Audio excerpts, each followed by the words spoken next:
Good morning, everyone, once again. If you have a bulletin, you can take out the message outline. We don't have a PowerPoint presentation. We have one slide up here. And so we'll need to follow the outline. And if you need one, I actually have some. Anyone need one? Everyone's good. That's great. We are in a series, When Life Doesn't Go as Planned, and we're looking at a modified Kubler-Ross model of the 6 stages of loss and grief and how we react to them. Everybody experiences major losses: a job, a spouse, finances, health. There are some things in life that you can't go around. You can't go over. You can't go under. You can't climb out of on your own. You have to ask for help. Now, we've looked at the first 3 stages of loss and grief: shock, sorrow, and struggle. And they're summarized on the first page of your outline. This message is going to focus on stage 4, surrender. Now, I am not suggesting that you always go through these 6 stages in chronological order. It could be that you start at stage 3, struggle, and then go to stage 1, shock.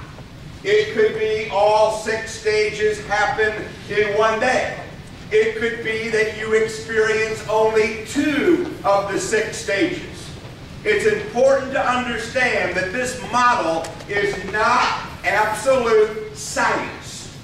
And the reason why I have it is so that we can look at a structure in light of Bible teachings and know how we can best help ourselves after a major loss. Now, the 4th stage is surrender, and surrender is a very biblical concept. God gives inner strength to His people who have the attitude of surrender. And it is the pathway to peace and moving on after a major loss. So there's 3 possibilities when something bad happens. You can let it destroy you, you can let it define you, or you can let it develop you. And we're interested in development. We're going to look at an Old Testament passage on how to find peace in surrender after a major loss.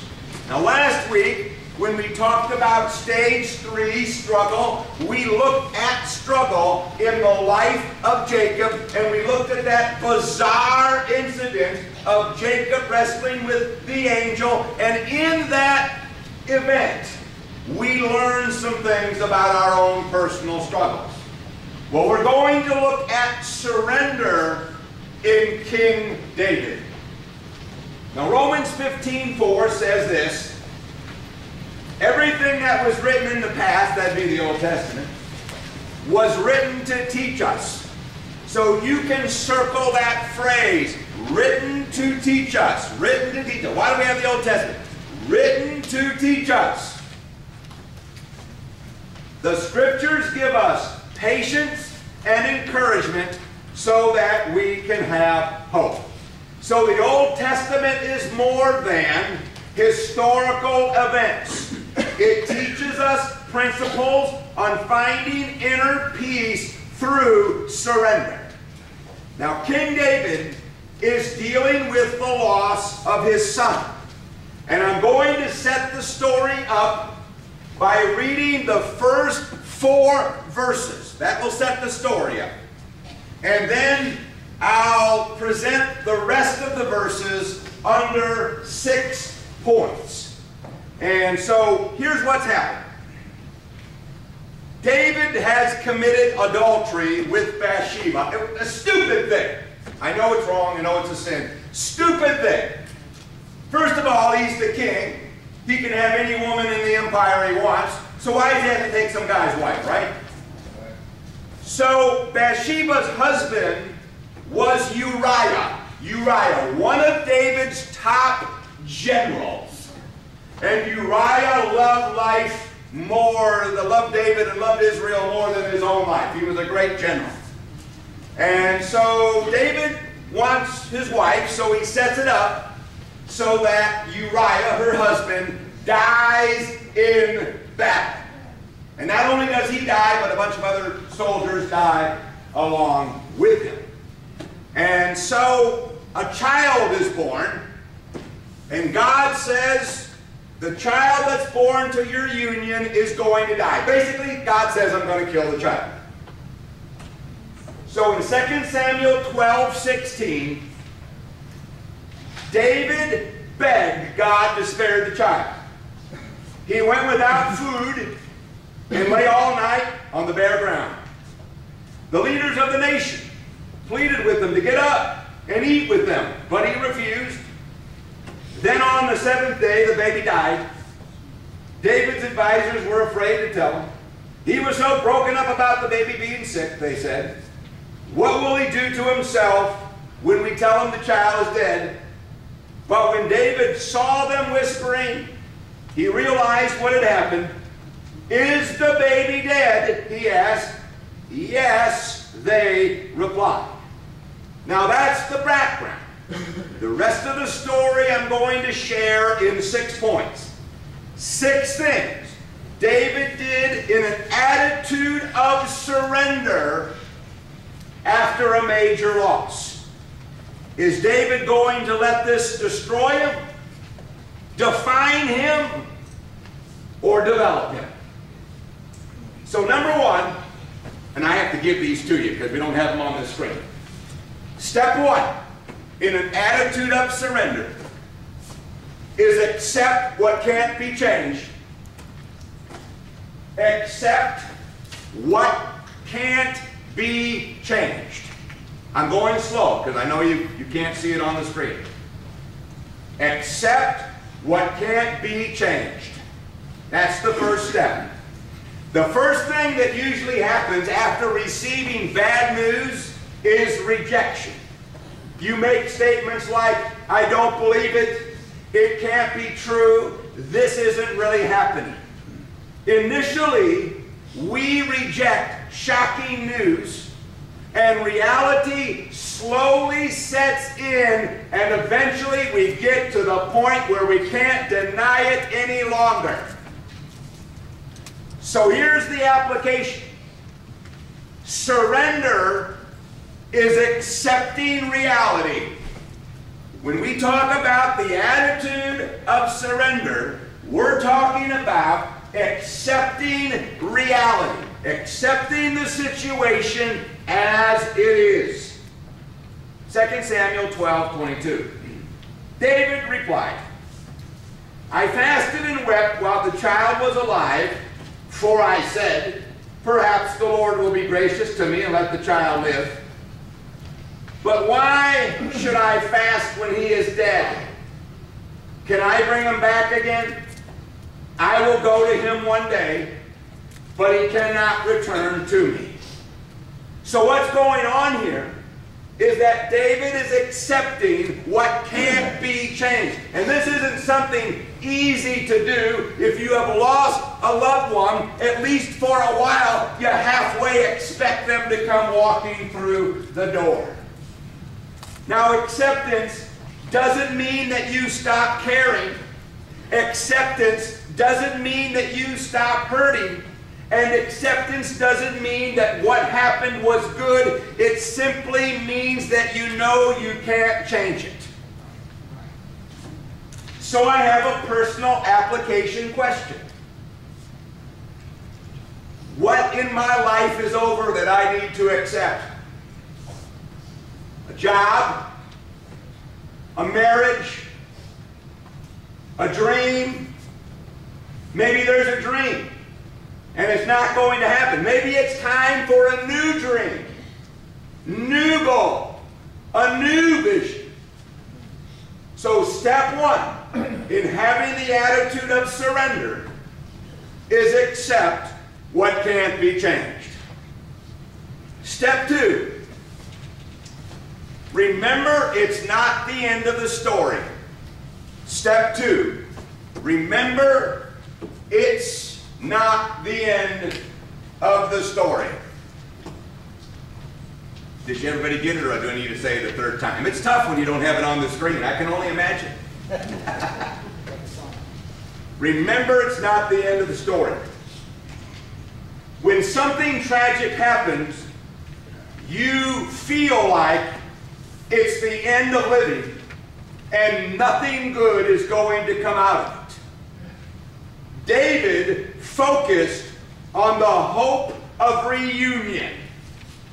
So in 2 Samuel 12:23, he said, I will go to him one day, but he cannot return to me. He understood that he was never going to be physically with his son on earth ever, but he was looking forward to a reunion one day. So here's the application. Death is not the end of the story. A financial loss is not the end of the story. A divorce is not the end of the story. A health issue is not the end of the story. For Christians, earthly events are not the last chapter. Even if it's something terminal, it is not the last chapter. Now, you may have doubts about things that you don't see or can't understand. We all do. And that's when we need to pray and say, Lord, will you help me deal with what I don't understand? From an earthly perspective, the Lord is able to bring beauty out of ashes, according to Isaiah 61:3. Now, you may not doubt that. I don't think anybody here doubts it. We just want to know how. It's kind of like in Ephesians 1 and 3, the book of Ephesians, where it says, we have resurrection power, the resurrection of Christ. The power of that resurrection is our power. Well, we don't doubt it. We just like to know how. And so it's not that we're doubting God's ability to bring beauty out of ashes. We just want to know how. Jerry Sitzer, at the top of page 2, I think, on your outline. Is it 2 right? No, how about 3? At the top of page 3, wrote a book. A Grace Disguised, How the Soul Goes Through Loss. He's traveling down the road in this car with his family and is involved in an accident.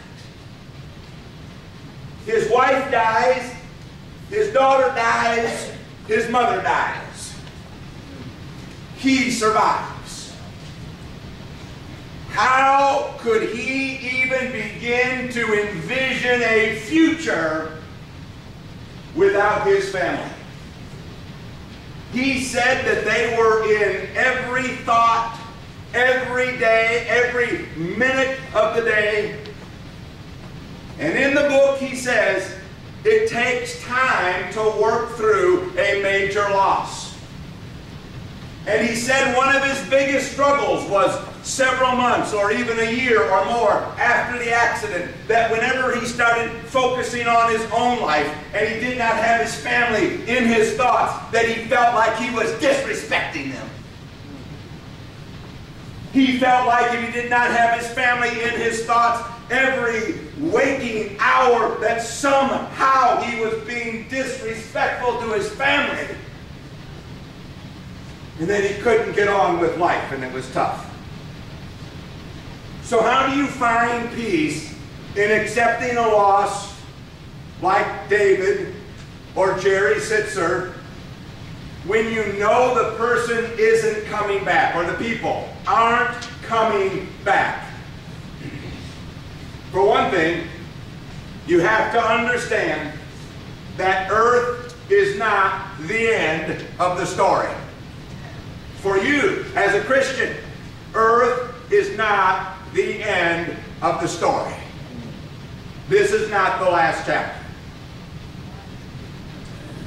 And then step 3. So step 2 is, remember, it's not the end of the story. Step 3 is take care of yourself. Take care of yourself. I know that sounds so deep and theological. Oh man, Bruce is deep. Take care of yourself. That's so deep, right? Usually the people who are deep, oh, that was so deep, are boring to death. It's been my experience in listening to people. So here's 2 Samuel 12:20. This is step 3. Take care of yourself. Then David got up from the ground, washed himself, put on lotion, and changed his clothes. Changing your clothes, taking a bath, brushing your teeth may sound rather routine, but loss and grief can remove the desire to even take care of yourself. When you're going through something tragic, you don't even care how you look anymore.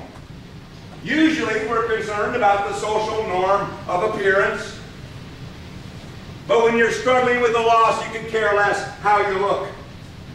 Loss and grief have a way of removing the desire to even take care of yourself. Nothing tastes right. TV bores you to death. You can't sleep. Shocking events paralyze us. So David accepted what he couldn't change. He knew that it wasn't the end of the story. And he thought about being reunited one day with his son. So he got up from the ground, knowing that he was going to have to continue to live and take care of himself. At some point, you have to re-enter life. And it's tough, but you can grieve and live in the world at the same time. It's tough, but you can grieve and go to work at the same time. It's tough, but you can grieve and go to church at the same time. At some point, there has to be a re-entry into the world because we have to live. So step 3 is take care of yourself. Step 4 is refocus on God through worship. Refocus on God through worship. Refocus. You love me repeating it. Like you used to say broken record, but you can't say that anymore. Now you have to say broken CD. And we don't hang up on phones anymore. What's this thing? I was talking to someone on the cell phone. Said, well, I'm hanging up now. Hanging up is a cell phone. You're pushing the end button. We don't hang up anymore. We end the call. So that's how I'm ending the call now. I'm on a cell phone. I'm hanging up now. Some of those terms, they just carry over into a new world. So step 4 is refocus on God through worship. Here's verse 20. Then he, David, went to the tabernacle and worshiped the Lord.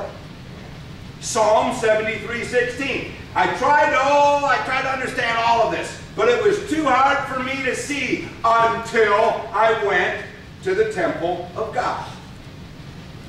So David knew that worship can expand our spiritual insight and understanding.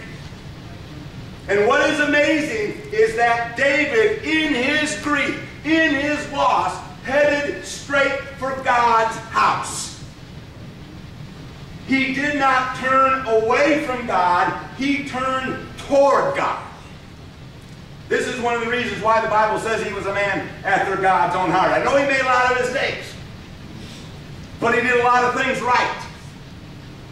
Because after a major loss, it is easy and really understandable that some Christians will run away from God as far as they possibly can, because on some level we are blaming God for what happened since He allowed it. Could have stopped it, right? But He didn't. God will never abandon you in your anger and grief if you don't abandon Him. And last week we talked about, or week before, whenever it was, we talked about the prayer of lament. That God is okay with you lamenting. He's okay with you complaining about what isn't right. We said out of the 150 psalms we listed on the outline, 65 of them that are lament psalms. Because we think of psalms, we think of, oh, we're praising God and God is good. How about break the arms of my enemy, oh Lord? How about that one? I think he's calling for justice.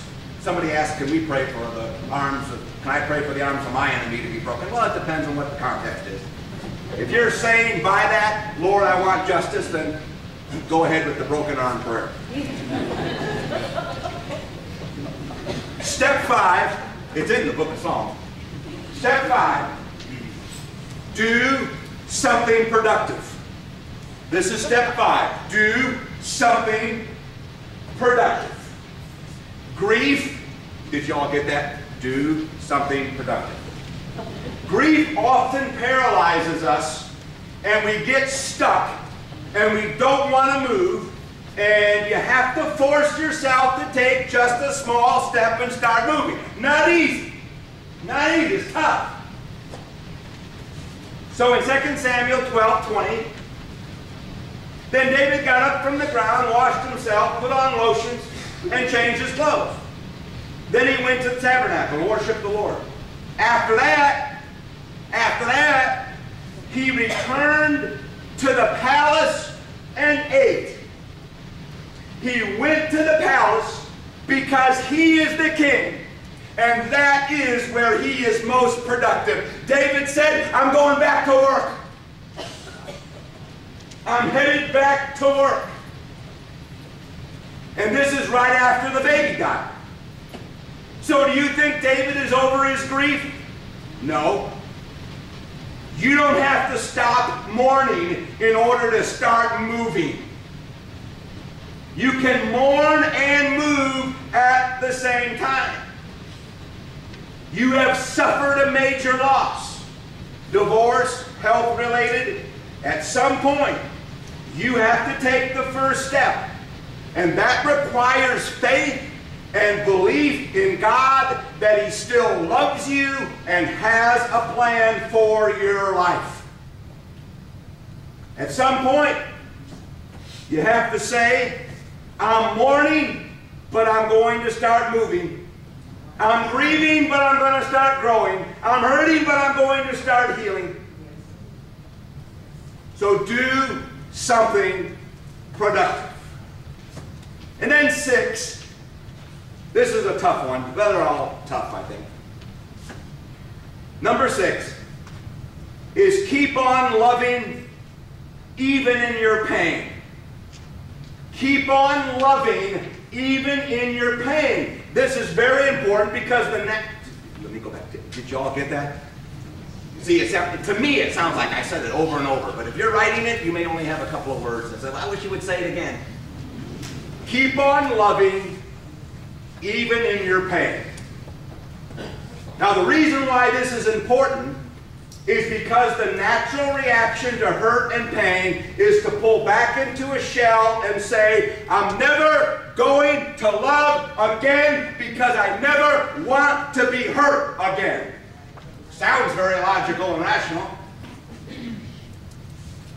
There's no way to live without pain because most of life is pain. But pain has the potential to make you more loving, not less loving. And so when someone rejects your love, you have to redirect it because there's a lot of people who need your love. So David went back and loved his wife. I know what he what he did, but he's been forgiven. He asked for forgiveness. Psalms 51, 32. So we know what he did. But he's going to go back and he's going to love his wife. 2 Samuel 12, 24. Then David comforted Bathsheba, his wife, and slept with her. That sometimes happens with men and women. She became, I don't know what her name was. She doesn't have a name. She's the daughter of Sheba. Bath, daughter, Sheba. Daughter of Sheba. Doesn't have a name, but we call her Bathsheba. So I guess now that's her name. So David comforted the daughter of Sheba, Bathsheba, his wife, and slept with her. She became pregnant and gave birth to a son, and they named him Solomon. The Lord loved the child. David loved again. Solomon is born, and he becomes wise and wealthy and has a kingdom that eclipses that of his father David. Not every story has a fairy tale ending, right? Not every story the carriage arrives to pick you up. I get it. Not every story has a beautiful, wonderful, great ending. No bad things happen, and then your son or daughter grows up and becomes filthy rich and gives you a brand new car.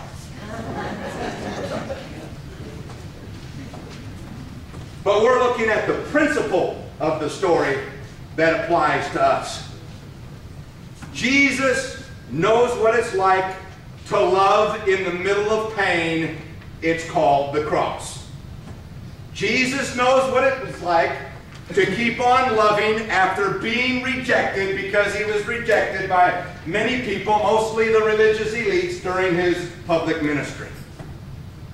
In 1 John 3:16 it says this: we know what real love is because Christ gave up his life for us. And so we also ought to give up our lives for our Christian brothers and sisters. Wow, at least ought to give up our lives in Christian service. Powerful statement. Tertullian, a fellow by the name of Tertullian, 2nd century, was born in North Africa. And the tip of North Africa was a hot spot for New Testament churches. Modern day Egypt, Algeria, Morocco, Libya. Man, there were churches all along that northern tip. And Tertullian was from there. He would eventually move across the Mediterranean Sea to the area we call Europe. And he became a prominent believer, and he wrote a defense of Christianity called an apology, which means to defend. And he said this: behold how they love one another. They are ready to die for one another. Eusebius, who is sometimes referred to as the first church historian, wrote his history of the church in about 300 AD.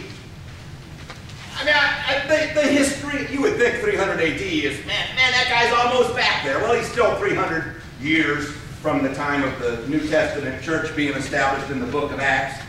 And so his distance, even though 300 AD seems like a long time ago, his distance to the New Testament church was greater than our distance to the founding of America in 1776. And the only thing I have against Eusebius, that the history is fine, the history is a good general history. The problem is the guy had no concept whatsoever of New Testament Christianity. He had zero concept. And so he interpreted everything in the light of the denominational structure that was formed in his day. So he has a lot of things I don't agree with in his history, but some of the information is good. He said this: in a time of plague, they visited one another, and not only hazarded their lives, but actually lost them in their zeal to preserve the lives of others. What great dedication of the believers. The surrender that we've talked about is the pathway to inner peace. And we need to be ready to surrender in the 6 ways we discussed. Many people, well, some people are unfamiliar with the full unedited version of the Serenity Prayer by Reinhold Niebuhr. If you read the prayer at a religious website, you'll usually get the full prayer. If you go to a secular website, you often will find a couple of lines missing. Usually what they do with Jesus, it mentions Jesus. Usually they take Jesus out and just put a pronoun he in there so you can make it God, or God's a little more general and it is accepted more broadly by religious people. When you start to say Jesus specifically, you're separating a lot of people. So you'll find edited versions of it. But this is what it says. God grant me the serenity to accept the things I cannot change. Wow. The courage to change the things I can. And the wisdom to know the difference. Living one day at a time. Enjoying one moment at a time. And I underline this next phrase. Accepting hardship as the pathway to peace. I didn't even know it was in there. Accepting hardship as the pathway to peace. Taking, as Jesus did, this sinful world as it is, not as I would have it.